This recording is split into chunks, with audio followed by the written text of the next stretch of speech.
of like this Was one. there still apple there? Oh no! I promised Mom I'd have some for her. But I didn't go to our grocery store. That could be it.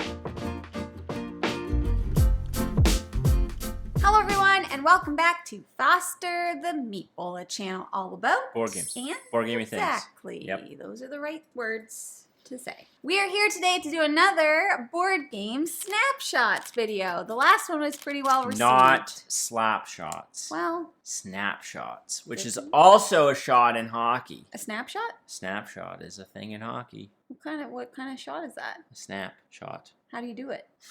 Show us. I can't. Like, I don't have a hockey stick in my hand. All right, I'm gonna have to Google Slap it. shot is like a big wind up. Yeah, Happy A Gilmore. wrist shot is like you flick your wrist. A Yeah. snapshot is kind of like a little bit in between the two. A halfsy. It's like a but it's not even really a halvesy. It's this. kinda They just go, like- hold up. it's kind of like a How? little like snapshot. They It's like, snap. yeah. They Just snap. like, yeah. No, Jeff, they go like this. No. Or it makes the sound of a snap. Jamie. Oh, that was a snapshot. Anyways, we're here to do another board game snapshot where we talk about 5 different games and we give you mini reviews on them instead of doing full dedicated videos. So a little bit less than that, but a little bit more than our monthly wrap-ups. So we have 5 games here. 3 of the 5 were selected by our Patreon community. So thank you to our lovely Patreons for selecting some of these games for us to talk about. And then we picked 2 because they are review copies that we also wanted to chat about. So we are going to start off with 3 Sisters from 25th Century Games. This game was sent to us for review from 25th Century. So thank you to 25th Century for sending us 3 Sisters. Thank you. The game. The game. That game. Okay, first of all, the lid's on upside down. Always. How do you... 101 ways to know Jamie has her paws on a game. This. 3 Sisters is designed by Ben Pinchback and Matt Riddle, who are also the designers of Fleet the Dice game and the upcoming or new release Motor City. I want to get that one. Yes. So basically, these 3 games all play very similarly. They are all roll and writes. We're going to talk specifically about 3 Sisters, but this is a roll and write game set in a gardening theme. Stunning. In this game, you roll dice and you write on your paper. And sometimes there's combos that you're writing. And Yeah. basically you are... Combo-rific. And there's also a little board with Farmer Edith. And Farmer Edith is, in a solo game, is actually a participant of the game, but in a higher player count, she's just going around and marking off like where to start your next dice placement. I have played this game solo. We have also played it in a group setting at Dice Tower West. So in the game, there's also a little board that you're going to be placing your dice on from lowest number pips to highest. And people are going to go one at a time, selecting the dice that they want to choose. And then they're going to do 2 things. They are going to garden or water their garden with one of the dice, and then they are going to do the action that's on the rondelle. The action could be, once again, gardening and watering. It could be taking an action in your shed. Maybe you're going to the farmer's market. Maybe you're getting fruit and veggies and stuff. You're crossing things off in order to get victory points, and sometimes you're crossing things off that will allow you to cross something else off, which might allow you to cross something else off, which, in fact, could allow you to cross something else off, and we can go on and on and on. In the single player, the solo variant, Farmer Edith is actually choosing one of those dice on the board, and she is Xing off different sections of the garden and of the board, so you can't access them at all. She's a real pesky lady in a solo game, I'm gonna tell you that much. You love this. I love this. I do love this game. It is definitely a chunkier, like a bit of a heavier roll and write. There is a lot going on when it comes to the combinations, and it just does it really well. I also love the theme. I prefer this theme over Fleet the Dice game, which is more of like a fishing boat type of theme. You like it just because of the theme. You like the theme better? I prefer the theme. The that makes the gameplay is pretty similar between the 2, but I prefer the theme of this one. I just think the artwork is beautiful. The gameplay is really fun, and I'm all for that combo-tastic mix combos. I really don't have a ton of critique for this game. I would say that the biggest thing is if you're new to roll and writes, I probably wouldn't start with this one. Maybe start off with something like That's Pretty Clever. I think that is like a perfect first step to go up to 3 Sisters. The solo game can be really frustrating because, as I mentioned, Farmer Edith is a little bit of a butthead, and she's like, you want this? Too too bad. You don't get it. So this is not super simple, I guess I would say. It's not really a critique, but if you're looking for like just a relaxing roll and write, I don't find this to be a relaxing roll and write. All right, next up from Fort Circle Games, and this one was also sent to us from the publisher, so sent to us from Fort Circle Games. That is the Shores of Tripoli, and this is designed by Kevin Bertram. So thank you to Fort Circle Games and Kevin himself for sending us this to check out and review.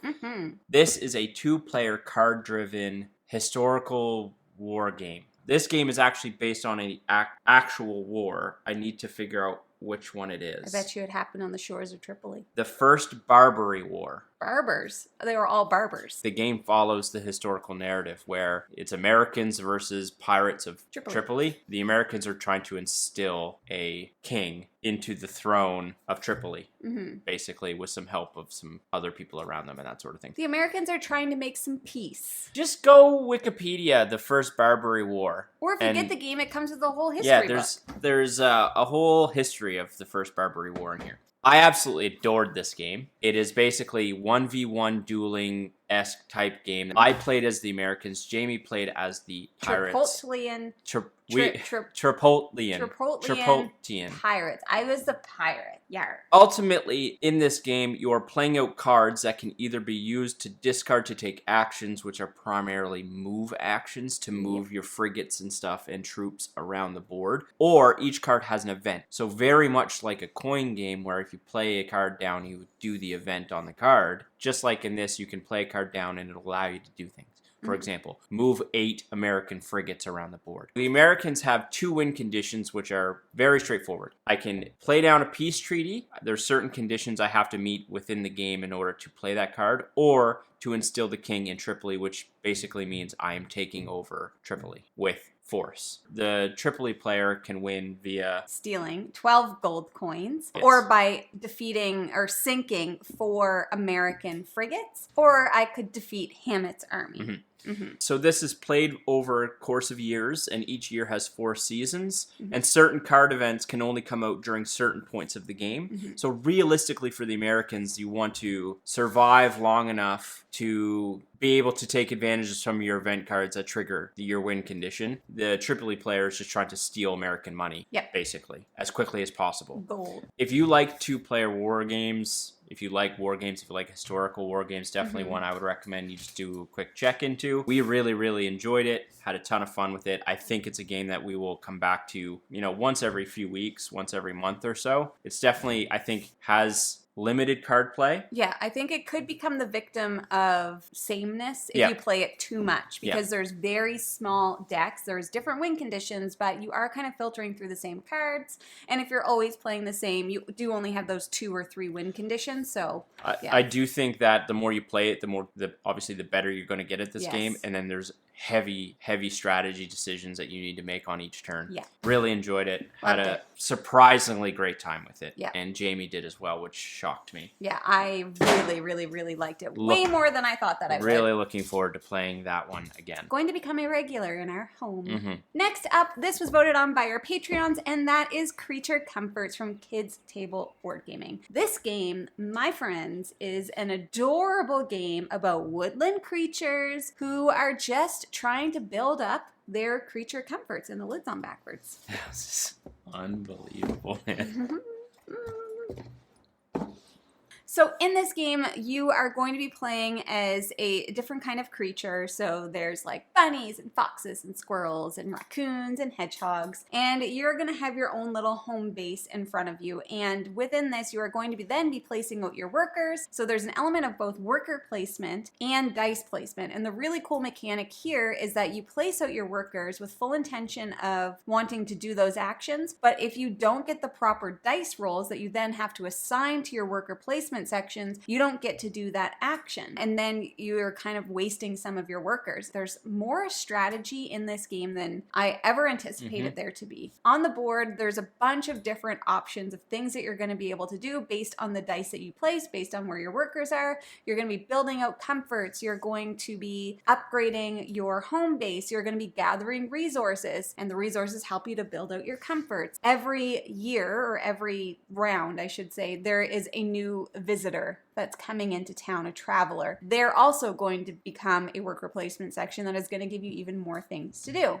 That's kind of the game in a nutshell. I love this game. Like, I initially looked at it and I was like, obviously I want to buy it because it's adorable. I didn't think that there would be as much to this game as there actually is, but that element of both worker placement, dice placement, and having to get the right combination of dice and really having to think like, oh, I rolled these dice, where can I put them to maximize my efforts? It was just way more thinky than I thought it would be. The artwork, amazing. The gameplay, incredibly fun. You can play this with kids. Yeah, you can definitely. make, there's like easier versions that you Definitely. can do, and I don't know, I just loved it. Yeah, there was a much deeper strategy to this game than I had anticipated. This is Jamie's aesthetic. It was Jamie's idea to get this game, and I always try to have an open mind, but I kind of suspected what I would think about this game. But then we played it, and there's a lot of decision-making processes to make in terms of not only just what Jamie's saying, in terms of like placing your workers and making sure the dice faces are optimized for the workers that you have out. But then there's a bit of a tableau builder where you have to like put cards out so that your end game score is amplified. Yeah. You know, where I think I had an end game scoring condition where one of the resources you can upgrade to, it's not one that's easily accessible, is books. I had a card that allowed me to score victory points based off how many books I had. So I built this little engine where I could get a bunch of books, and I scored very well at the end. There's a lot of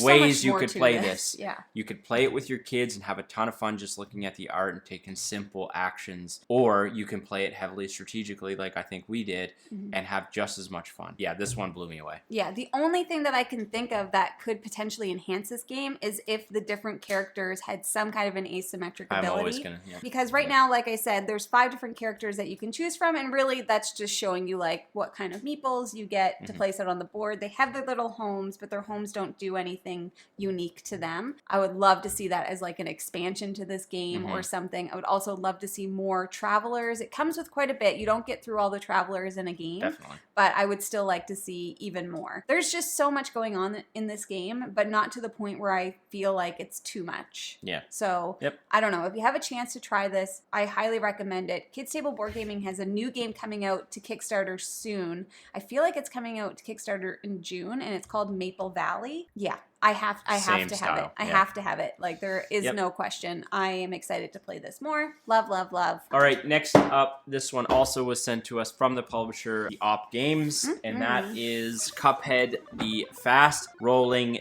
dice game. Cuphead is based off of the video game Cuphead, which is incredibly difficult and punishing roguelike video game. You should hear Jeff playing in the background. I recently got obsessed with this game, and I've almost beaten it. I'm almost at the end. I just kind of dropped it off for a while. I haven't played in a while, but Cuphead brings the video game pretty well into a board game. It's very frustrating. It's very chaotic. It's very difficult. It's so fun.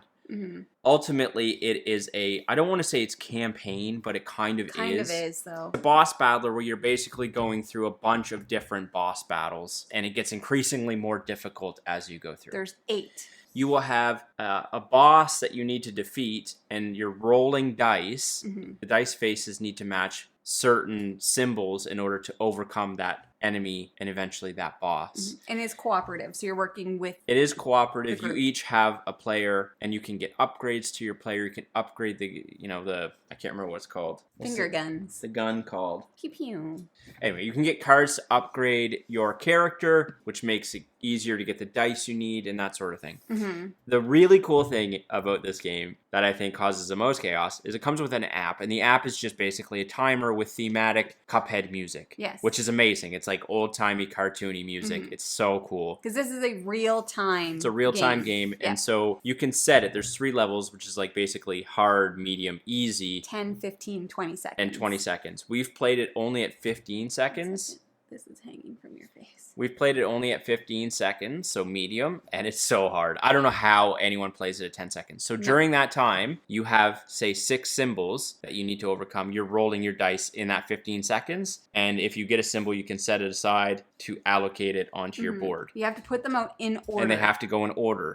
And it's chaos. I have so much fun playing this. Yeah. I don't know how to describe it eloquently, but if you like just fun. If you like to have fun. It's super frustrating, but also insanely fun. It is very stressful too. So if you're triggered towards that of being like, it's a little bit overwhelming at times, and just know that you're going to die. You're probably going to have to start all over again. Yeah. But it is so fun. We've played this at 2-player. We've played it at 3-player. Jeff, you played it with another group at 3-player. It's just always fun. I'm excited to continue playing it. I think it's one of those like campaign games that's so different from anything else that we have. It's different than anything else that we've played. Like we've played some real-time games before, but nothing that's quite like this. And the art style's just... The art style is awesome. The rule set is simple. It is not a complicated game to play. No. Yeah, I don't know. I definitely recommend it, and I have a hard time even thinking about any major critiques for it, if there even is anything. Yeah, I think the only thing is, like, if you don't like real-time games and you don't like being stressed, probably avoid. If you have really bad analysis paralysis, yes, it's not going to work for you. And also just know that this is a luck-based game. And there's very little that you can do to manipulate anything. And just like the video game, which is very difficult and punishing, this game is very difficult and punishing. Yeah, and start off on the 20 seconds. Yes. Do yourself a favor. Yeah. The last one that was voted on by the Patreon community, which the lid is upside down. Actually, the lid's not upside down. It's just to the side. Last one up is Cascadia, and Cascadia is from AEG and Flat Out Games. And everybody, I'm sure you've heard of this game by now, but what do we think about it? That's what you're here for. Cascadia is a habitat building tile placement game where you are building out a habitat to satisfy the needs and placement and objectives of different types of animals. In the game, you are going to be choosing from a pile of cards like what the fox wants to achieve. So it could be different every single game. So in the games that we have played, we've actually played with the same objectives each time. I don't even know how it happened. But as an example, like eagles want to be by themselves. So you're going to be drafting different habitat or ecosystem tiles along with a little chip that has an animal on it. You're going to place the tile, and then you're going to place the animal somewhere within your habitat to help satisfy the objective of the animal. So if it's an eagle, you're going to want to put the eagle away from any other eagles. If you pick a salmon, then you're going to want to put it in water. And in schools. In schools, in a line. And then whoever has the most points at the end wins. Yeah. I love this game. It's very, very, very good. It's so good. So it definitely deserves all of the praise that it gets. The artwork, it's Beth Sobel, so the artwork is amazing. The gameplay is very puzzly. It's thinky, but it's not overly, the rule set is not overly complicated. This is one of those games where it's like easy to learn, hard to master. Because really, like, sometimes you kind of just get stuck with what's out, and there are different ways that you can kind of manipulate the animals and the tiles. But sometimes you're just like, I have to choose from this, and I don't know how to like maximize this. So it's definitely a little bit more thinky. Less thinky than Calico, for sure. More thinky than, like, King Domino. I love it. Yeah, I highly recommend it. You should definitely try this out if you get a chance. Cool beans. All right, friends. So those are 5 more games that we wanted to do little reviews on. As we mentioned in our last video, we're going to be putting a list out to our Patreon community every month to vote on some of the games that we talk about in the board game Snapshots. So if you are interested in joining our Patreon, all the information will be down below. There's a lot of other fun perks like behind the scenes and chatting to us in private Discord channels and all that good stuff. If you would like to support us. Of course. If you can't or don't want to, that's okay too. You should just join the Discord in general just to come hang out with us. Now there's something we all should be doing. Joining that Discord. Joining that Discord. Be chatting. Exactly. Before we go, we have a giveaway, which is very, very exciting. So kind of just like our last giveaway, we had a member of our community from our Discord who reached out and said, hey, I would love to donate some games for you guys to give to your community. And we were like, you absolutely don't need to do that, but they really wanted to. So I just want to reiterate, never necessary to do things like that. No, it is not necessary. Concerned maybe this becomes a trend. However, I do appreciate the fact that in these instances, we are just the vessel and these games are just being gifted to our community. Yes. So again, not required. We do appreciate it. I'm sure our community appreciates it as long as people are getting to play more games. Exactly. For this week's giveaway, we are going to be giving away a copy of Wingspan, a classic, a modern classic, and a game that I freaking love so much. This is a game that you're gonna want if you don't have it. So if you are interested in winning a copy of Wingspan, number 1, you need to be subscribed to the channel. Number 2, give this video a like, just for fun. We actually won't know whether or not you do that. And number 3, you will have to be in North America once again because we are shipping this out on our own. We promise we will have another international giveaway coming up soon. It's just with the cost of shipping and everything, like, woof, woof. Yeah. Ain't cheap. So those are the 3 rules, and you are also going to have to comment down below. I want to know your favorite animal. Is that lame? I don't know why I want to know. What about your favorite bird? Mine's a duck. How about we do your favorite game about animals? Ooh, yeah, that's a good one. And it could be like a fictional animal. Yeah, it doesn't have to be like a bird. Could be like, what's a fictional animal? A dinosaur. It's not fictional. Why did I say dinosaur? I don't know. What is a fictional animal? A dragon, I guess. No. Yeah, let us know your favorite game that features animals for just selfish reasons, because I want to know. I love animal games, and that'll be how you enter the giveaway. That's how we know you're interested, right? Win yourself a copy of Wingspan. Yes, and thank you once again to our member of the community who would like to remain anonymous. Thank you for this. Gifting this for the giveaway. And potentially future giveaways. Yeah, we'll get there. Stay tuned. Stay tuned. Anyways, if you're interested in buying board games like any of the many that we mentioned today, you should first start by checking your friendly local gaming store. And for us here in Halifax, that is the Boardroom Game Cafe. Yeah, obviously we were literally just there. Mm-hmm. Indeed. Thank you guys so much for watching. If you like what you see, please subscribe. We hope to see you again soon. And now we say goodbye. Goodbye. Later days. Right? Yep. Okay. Oh my god, my hair. The lid's on backwards. I think I did that one too. She did. Oopsies.